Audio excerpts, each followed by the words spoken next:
నా పేరు శివప్రసాద్ అండి. మేము ఈ టిఫిన్ సెంటర్ వచ్చేసి 1 year నుంచి నడుపుతా ఉన్నాం. ఇప్పటి వరకు అయితే ప్రస్తుతానికి అయితే ఏం ప్రాబ్లం లేదు, కానీ ఇది నాకు గత 1 week నుంచి, ఒక వారం రోజుల నుంచి గ్యాస్ అనేది షార్టేజ్ వచ్చిందండి. మేము కమర్షియల్ గ్యాస్ 19 kgs వచ్చేసి మొన్నటి వరకు 1600 పడేది. ఈ రోజు వచ్చి 3200 తీసుకున్నారు. నేను ఈ రేపటికి గ్యాస్ దొరకట్లేదు. రేపటి కోసం ట్రై చేస్తుంటే గ్యాస్ అనేది దొరకలేదు.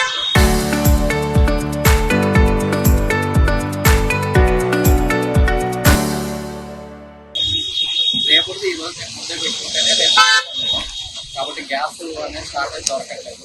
మాకు ఇప్పుడు 1600 3200 అయింది. అంటే రోజు 2 గ్యాస్ కుక్కలు పడుతున్నాయి. రోజుకి 3000 రూపాయలు గ్యాస్ మీదే పెరిగింది. అలా కూడా గ్యాస్ అనేది మాకు గ్యాస్ కుండ అనేది దొరకట్లేదు. కాబట్టి దీని మీద ప్రభుత్వం ఏమైనా చర్యలు తీసి మాకు గ్యాస్ సప్లై చేయగలిగితే మేము నడపగలుగుతాం. లేకపోతే గ్యాస్ అనేది షాప్ అనేది మేము నడపలేకపోతున్నాము. ఎందుకంటే ప్రభుత్వం దీని మీద స్పందించకపోతే, మేము షాపులు నడపకపోతే మాతో పాటు మా ఫ్యామిలీ కాకుండా మా దగ్గర ఒక 8 మంది వర్కర్స్ ఉన్నారు. వాళ్ళ ఫ్యామిలీకి కూడా ఇబ్బంది. ఇలా మాది వింటే కాకుండా అన్నిటికీ ఇలాగే ఇబ్బంది ఉంటుంది. కాబట్టి కొంచెం ప్రభుత్వం దీని మీద చర్యలు తీసుకుంటే బాగుంటుందని ఆశ. నా పేరు అజీష్ రెడ్డి అండి. నేను మాదాపూర్ రెస్టారెంట్లో నడుపుతున్నాను. ఇది 7 years నుంచి రాఘవేంద్ర విలేజ్ అనే రెస్టారెంట్ నడుపుతున్నాను. ఈ 4-5 days నుంచి గ్యాస్ అనేది చాలా ప్రాబ్లం ఉంది.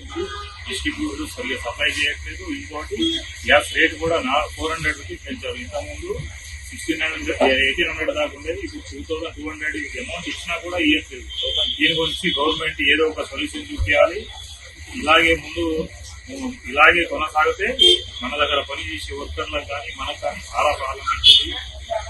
చాలా కష్టంగా ఉంది.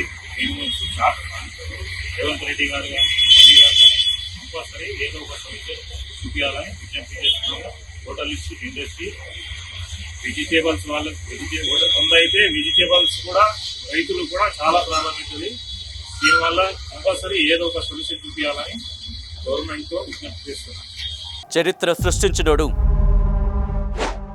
ఇప్పుడు ఆ చరిత్రని తిరగరాయబోతున్నాడు. అబద్ధాల గోడల్ని బద్దలు కొట్టి నిజాలను రాగా మీ ముందుంచబోతున్నాడు.